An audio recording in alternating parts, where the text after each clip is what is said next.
ये है Gayatri media group और आप देख रहे हैं ताज न्यूज, आईना सच का। नमस्कार, ताज न्यूज के इस बुलेटिन में स्वागत है आपका। मैं हूं वीनू सिंह और आइए खबरों की शुरुआत करते हैं सुर्खियों के साथ।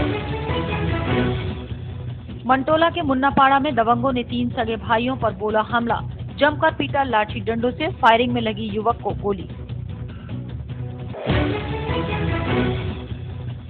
थाना शाहगंज के प्रकाश नगर में 2 शू फैक्ट्रीज में लगी आग, दमकल की लगभग आधा दर्जन गाड़ियों ने बमुश्किल पाया काबू।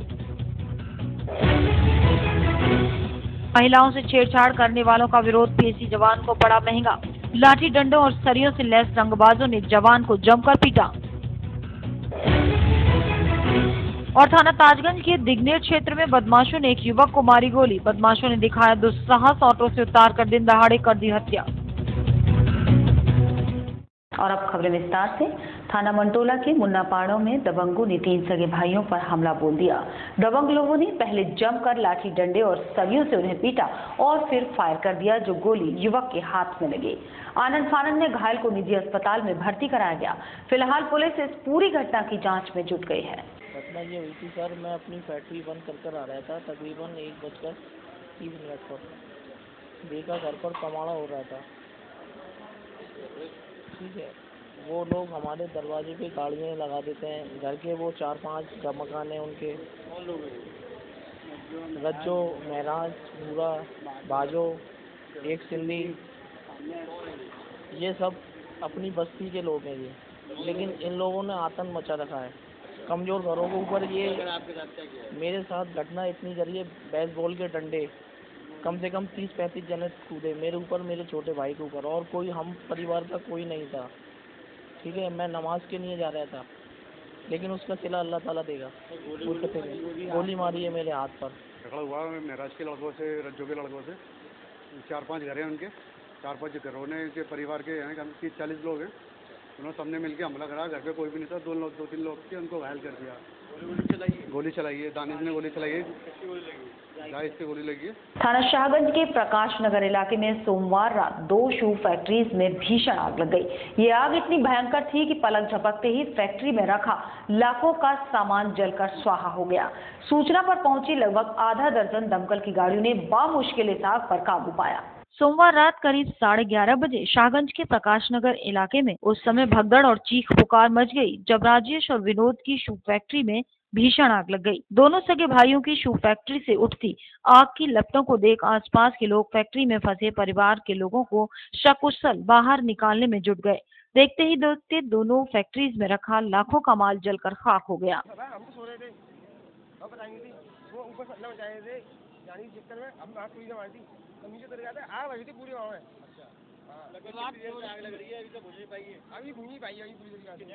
अरे हम तो सो के जा रहे थे, देख रहे थे आग ही आग लग रही थी। हमने भी कोशिश की थी। अरे 3 फैक्ट्री हैं। हाँ, भाइयों की है।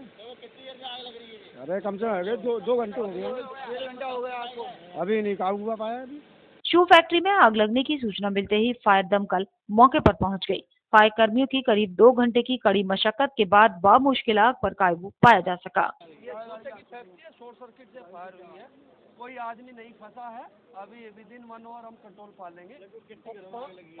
5 गाड़ी खड़ी है। घनी आबादी में मौजूद 2 जूता फैक्ट्री में लगी आग से आसपास के घरों में मौजूद लोग आशंका के चलते परिवार सहित घरों से बाहर आ गए, लेकिन वो तो गनीमत रही कि समय रहते फायर कर्मियों ने आग पर काबू पा लिया, वरना ये भीषण आग आसपास के घरों को भी अपनी चपेट में लेकर बड़ी तबाही मचा सकती थी। महिलाओं से छेड़छाड़ का विरोध करना पीएसी के एक जवान को महंगा पड़ गया।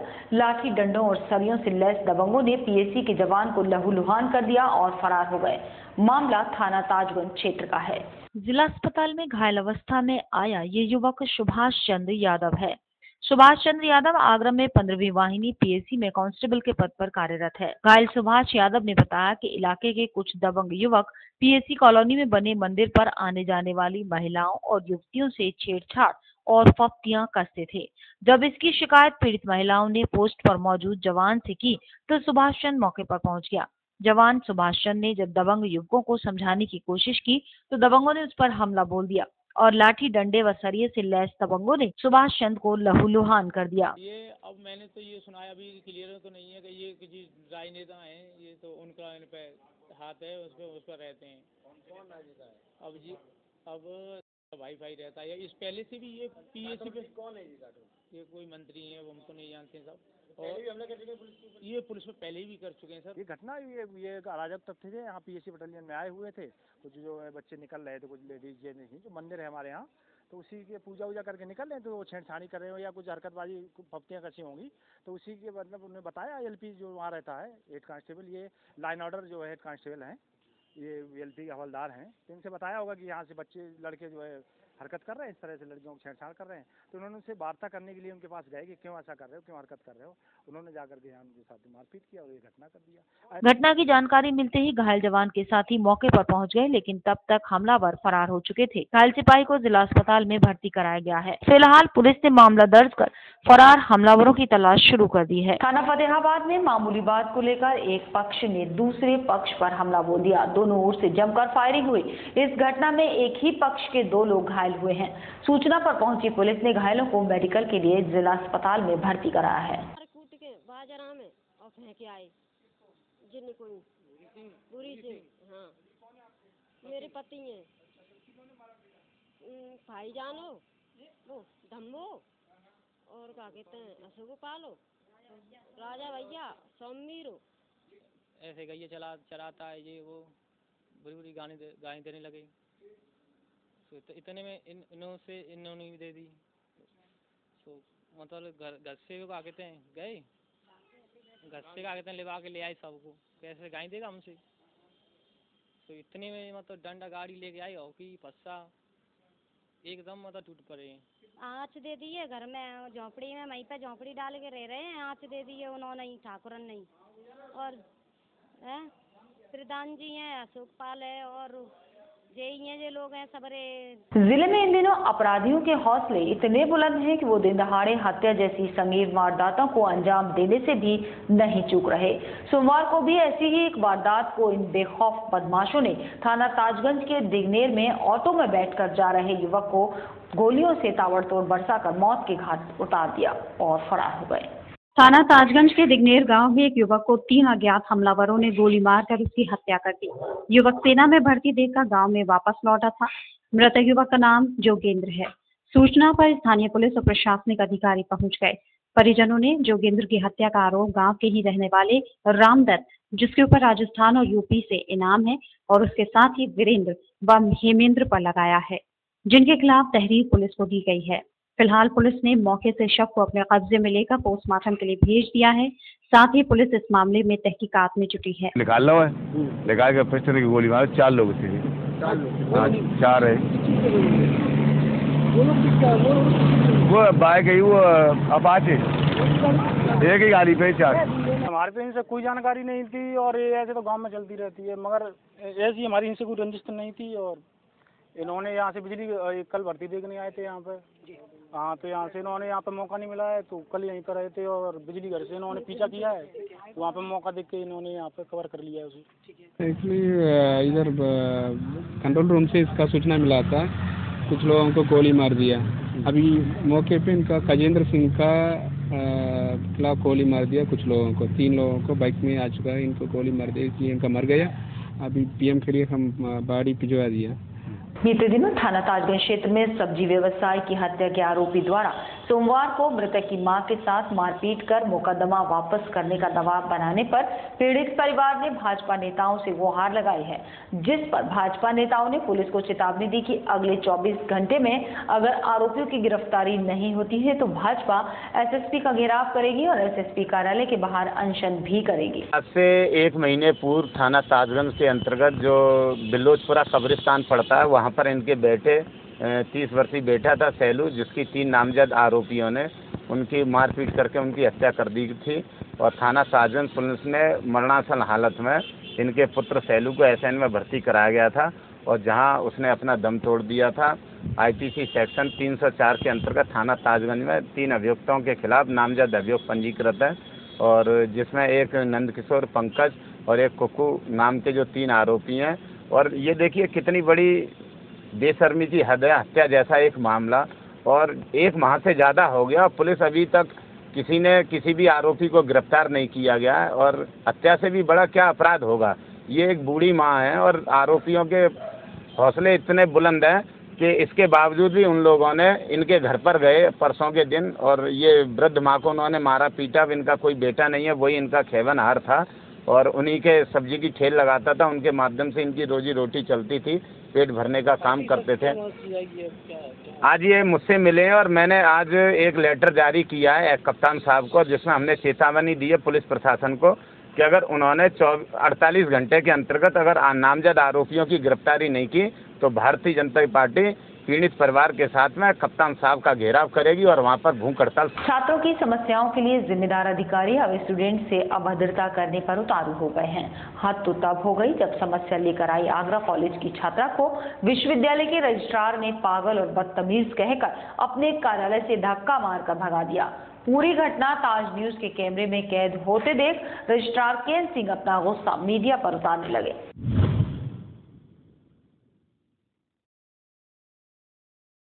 मूर्ख लड़की है तो मूर्ख लड़की है तो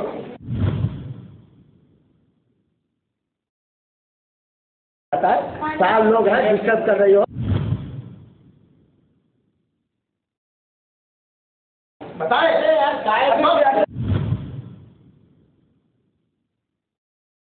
उन्होंने मुझसे बहुत बदतमीजी से बात की, उन्होंने मुझसे पागल कहा, बदतमीज भी कहा, बहुत बदतमीज कहा मुझसे। पे उतारते हैं, इसका कोई निर्णय ये ले नहीं पा रहे, इसलिए मैं दोषी कुलपति की को भी मैं मानूंगा। समस्या से जब एजेंसियां आई, जब अभद्रता हुआ, रिजल्ट भी कंप्लीट किसी एजेंसी में नहीं निकाला।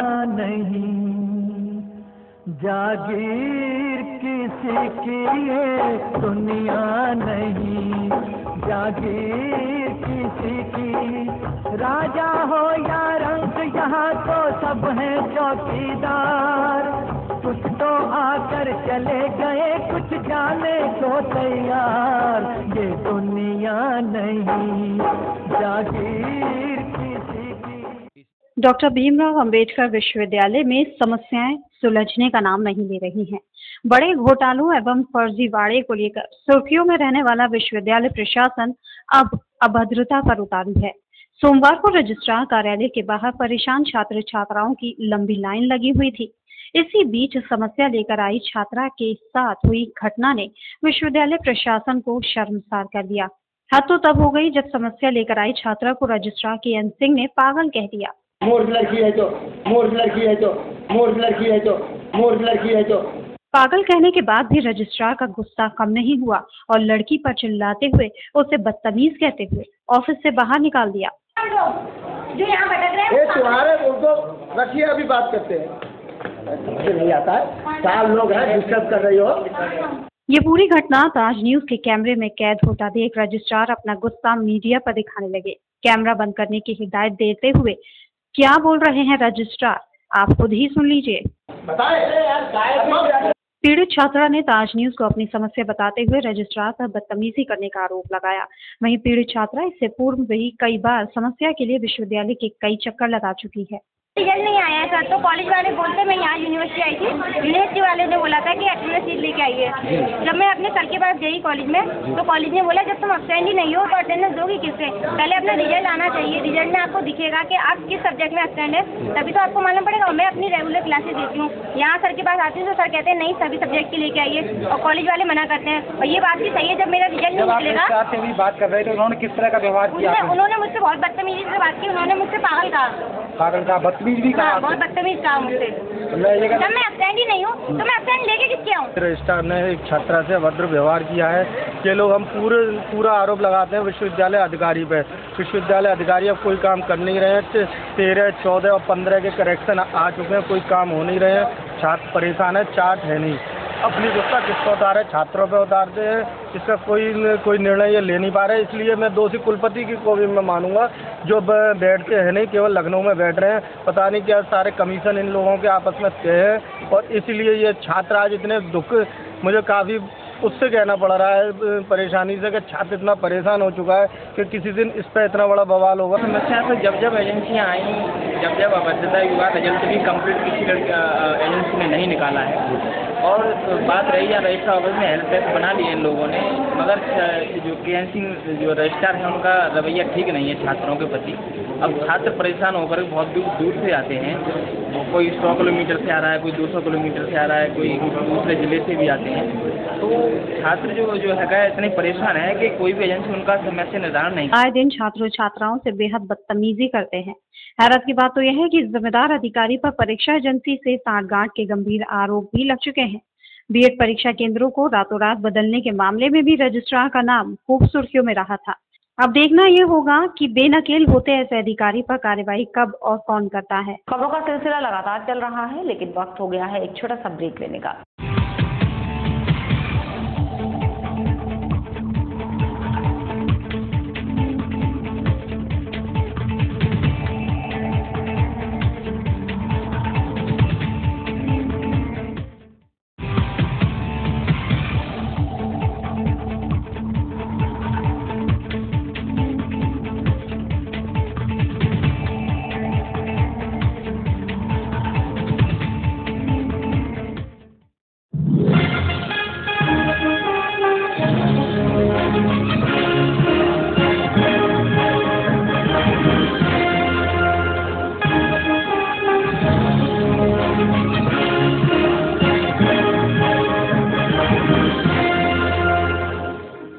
ज्वेलरी मिलने का विश्वसनीय स्थान। हमारे यहाँ आपको gold hallmark certificate gold jewellery नए कलेक्शन के साथ उपलब्ध मिलेगी।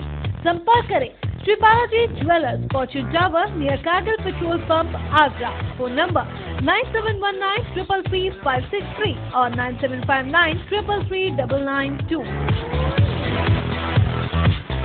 श्री बालाजी ज्वेलरी, दुल्हन की jewellery, AD jewellery, artificial bangles, chain व सभी प्रकार के सेट यहाँ पर उपलब्ध है। तो तुरंत संपर्क करें 21 सुपर बाजार, कारगिल पेट्रोल पंप के पीछे, आगरा। फोन नंबर 9358464218 और 8865911110।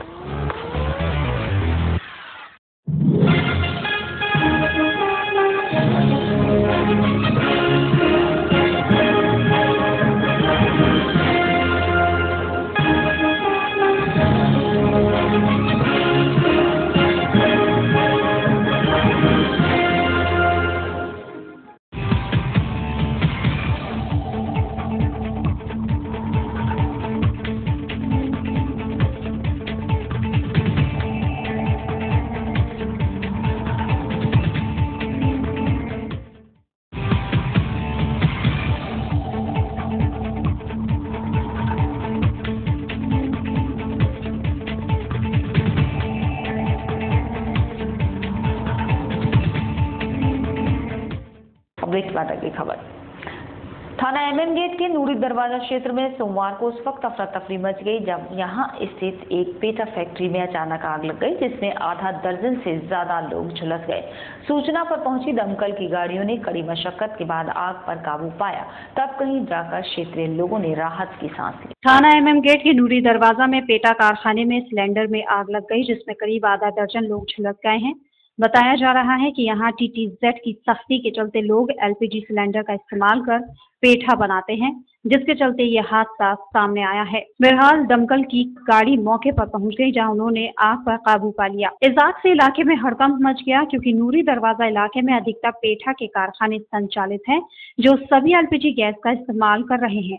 यहाँ संकरी इलाकों में इस तरह मौत का साजो सामान इस्तेमाल करना जिंदगियों को खतरे में डाल रहा है, जिसके लिए प्रशासन अभी खामोश दिख रहा है। यहाँ पर जो प्राचीन पेठा है, उसी के पीछे प्राचीन पेठा का ही कारखाना है, जिसमें करीब 10-12 लोग काम करते हैं। अचानक ही एक सिलेंडर ने आग पकड़ी, तो और कारीगर उसे बुझाने के चक्कर में, उसे निकालने के चक्कर में उसके पास में हो गए, तो जिसमें 7-8 जने करीब घायल हो गए हैं और एक से ज़्यादा सिलेंडरों ने फिर आपस में आग पकड़ ली और एक विकराल रूप ले लिया है। घायलों को इमरजेंसी भेजा गया है, जहाँ उनका इलाज चल रहा है अभी। थाना लोहा मंडी के जयपुर हाउस स्थित विश्वकर्मा कॉम्प्लेक्स के बेसमेंट में अचानक आग लगने से पूरे क्षेत्र में अफरा तफरी मच गई, जिसके बाद मौके पर पहुंची दमकलों ने तकरीबन 2 घंटे की कड़ी मशक्कत के बाद इस पर काबू पाया, लेकिन तब तक लाखों रुपए का माल जलकर स्वाहा हो चुका था। गनीमत रही कि इस हादसे में किसी प्रकार की कोई जनहानि नहीं हुई। सोमवार को विश्वकर्मा मार्केट के बेसमेंट में आग लग गई। आग लगने से लोगों में हड़कंप मच गया और बाकी आसपास के दुकानदार भी दुकान खाली करने लगे। सूचना मिलते ही मौके पर दमकल की कई गाड़ियां पहुंच गई, जिसके बाद आग पर काबू करने की कोशिश शुरू हुई, जिसमें काफी मशक्कत के बाद कहीं जाकर आग पर काबू पाया गया। अभी तक आग लगने के कारणों का स्पष्ट कारण तो नहीं पता चल सका, लेकिन अंदेशा जताया जा रहा है कि शॉर्ट सर्किट के चलते ये आग लग गई है। लेकिन इस हादसे में लाखों रुपए का माल जलकर राख हो गया। पर गनीमत ये रही कि इस हादसे में किसी प्रकार की कोई जनहानि नहीं हुई। रिलायंस के नीचे आग लगी हुई थी, तो सब लोगों ने मिलकर आग बुझाई यहाँ पे, और रिलायंस के गोदाम में आग लगी थी और सब लोगों ने बड़ी मदद करके आग को बुझाया, और फायर ब्रिगेड वाले तो आग बुझने के बाद आए यहाँ पे। सपा सुप्रीमो मुलायम सिंह यादव के शैक्षणिक समय के बेहद करीबी साथी शिवदत्त पालीवाल की मृत्यु हो गई। पालीवाल जी नेताजी के बेहद करीबी माने जाते थे और मुश्किल से मुश्किल समय में नेताजी के साथ खड़े रहे। सूचना के बाद कैबिनेट मंत्री शिवपाल यादव ने सोमवार को आगरा के ताजगंज शमशान घाट पहुंचकर स्वर्गीय पालीवाल जी को श्रद्धांजलि दी। इस मौके पर सारा प्रशासनिक अमला मौजूद रहा। शिवपाल यादव ने पालीवाल जी के आकस्मिक मौत को बेहद दुखद और बड़ी हानि बताया है। आगरा में सोमवार को सपा सुप्रीमो मुलायम सिंह के शैक्षणिक समय और बेहद करीबी साथी शिवदत्त पालीवाल की मृत्यु हो गई। पालीवाल जी नेताजी के बेहद करीबी माने जाते थे और मुश्किल से मुश्किल समय में नेताजी के साथ खड़े रहे। मृत्यु की सूचना पर कैबिनेट मंत्री शिवपाल यादव ने आगरा के ताजगंज शमशान घाट पहुंचकर स्वर्गीय पालीवाल जी को श्रद्धांजलि दी। इस मौके पर सारा प्रशासनिक अमला मौजूद रहा। शिवपाल यादव ने पालीवाल की आकस्मिक मौत को बेहद दुखद और बड़ी हानि बताया। साथ ही शिवपाल यादव ने फैजाबाद के बीकापुर से सपा विधायक रहे मित्रसेन यादव की मौत पर भी अफसोस जताते हुए पार्टी और जनता को बड़ी क्षति बताया। रालोद मुखिया चौधरी अजीत सिंह ने किया छिन्न भिन्न पड़े संगठन में जान फूंकने का काम, जिन्होंने सूर सदन में आयोजित कार्यकर्ता सम्मेलन में अपने लोगों का आह्वान किया। कार्यक्रम के दौरान देश और प्रदेश की मौजूदा स्थिति पर भी उन्होंने खूब तंज कसे और दोनों ही सरकारों को हर मोर्चे पर विफल बताया। छोटे चौधरी ने सभी को जवाब देने के लिए अपने कार्यकर्ताओं से 2017 की तैयारियों में जुट जाने की अपील की। सूर सदन में आयोजित हुए राष्ट्रीय लोकदल के कार्यकर्ता सम्मेलन में एकत्रित हुई भीड़ देखकर छोटे चौधरी की भी बातें खिल गई, जिन्होंने कार्यक्रम के दौरान अपने कार्यकर्ताओं को मछली की आंख दिखाई। अपने संबोधन के दौरान छोटे चौधरी ज्यादातर दूसरे दलों पर ही हमलावर रहे। गन्ना किसानों से लेकर देश के आम किसान तक की दोस्ती रख पर हाथ रखने की कोशिश की। मंच से बोलते हुए उन्होंने कहा कि प्रदेश में जनता माया मुलायम को ही मौका दे रही है, लेकिन जातिवाद से भरी राजनीति ने प्रदेश को बदहाली की कगार पर लाकर खड़ा कर दिया है।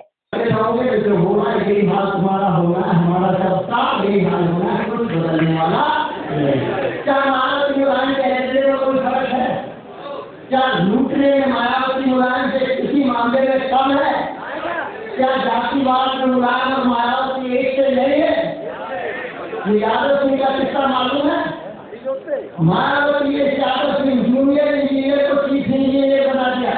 रालोद नेता ने उत्तर प्रदेश की स्थितियों पर भी जमकर कटाक्ष किया और उसके लिए प्रदेश की सरकार को जिम्मेदार ठहराया, जहां उन्होंने किसानों की मुआवजे के नाम पर ठगने की बात कही। यूपी निकला कहाँ था? United provinces of Agra and our. तो आगरा का बहुत महत्व है उत्तर प्रदेश में, लेकिन आज उत्तर प्रदेश में किसी का महत्व नहीं है, लुटेरों का महत्व है, गुंडों का महत्व है, बड़े आदमी को कोई नहीं। मैं पत्रकार बंधुओं को एक बार बधाई देना चाहता हूँ, ये लोकतंत्र के बारे में बहुत लिखते नहीं है, लेकिन मैंने पहली बार देखा जब मार्च अप्रैल में हमने किसानों के मुआवजे की आवाज उठाई। कम से कम 15 दिनों में हमने घेरा अफसरों को। ये सही बात है, उसके बाद भी अफसर ने कुछ करने का काम नहीं किया, क्योंकि लखनऊ में आज बहरी और अंधी अंग्रेजी सरकार बैठी हुई। लेकिन पहली बार हर एक पत्रकार ने किसानों के पक्ष में आवाज उठाने का काम किया। सूर सदन प्रेक्षागृह में चली राष्ट्रीय अध्यक्ष की इस क्लास में लोगों को एक सूत्रीय ज्ञान देने वाले रालोद सुप्रीमो ने कहा कि यही एक रास्ता है जिस पर चलकर रालोद को हराने वाला कोई नहीं होगा। एक आप लोग जहाँ बैठे हो कम से कम 10 लोगों को जोड़ने का काम करोगा, हाथ उठा के बताना। कम में उनका साथ दोगे, लोक दल पार्टी को कोई हराने वाला यहाँ पर नहीं।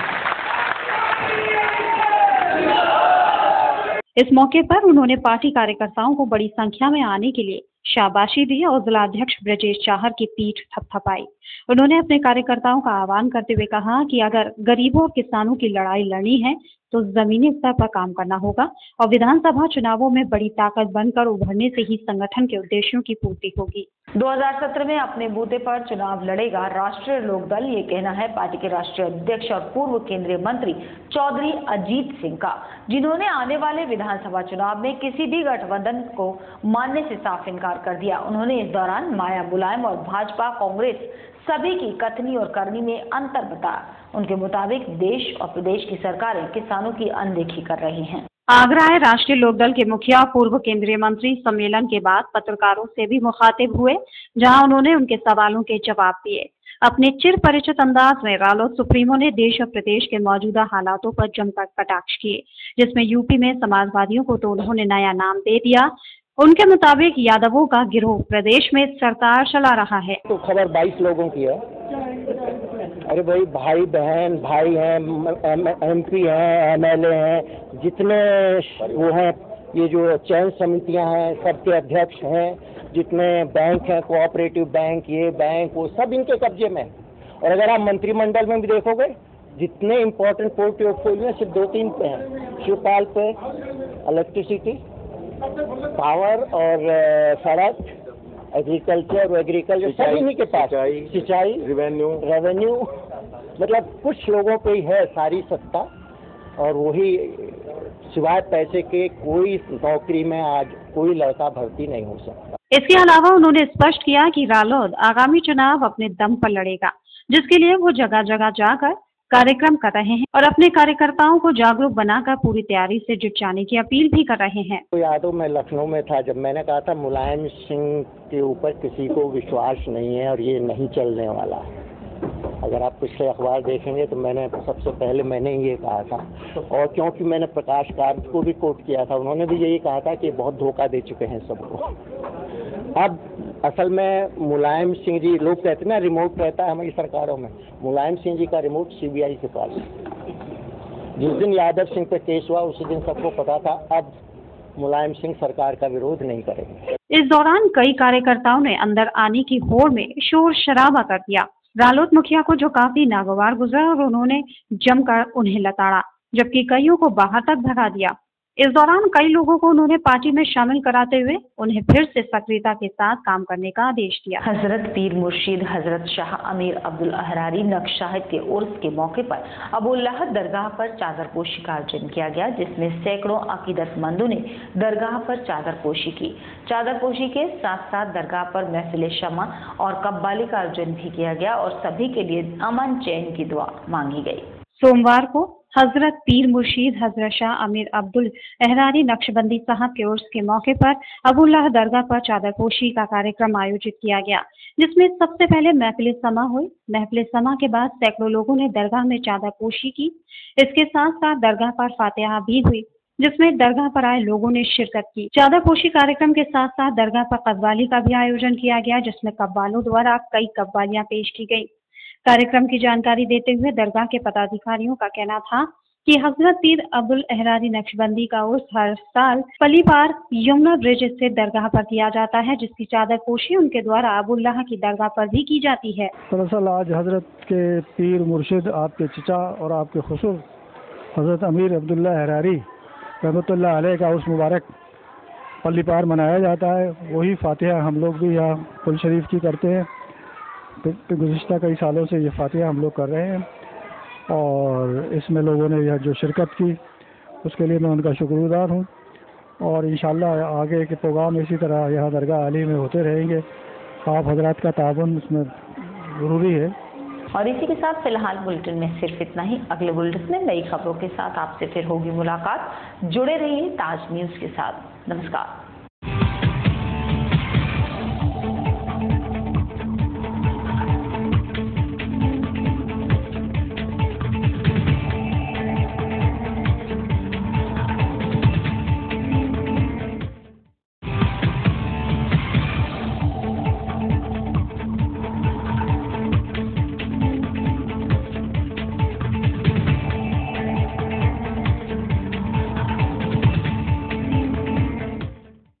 ये है गायत्री मीडिया ग्रुप और आप देख रहे हैं ताज न्यूज, आईना सच का।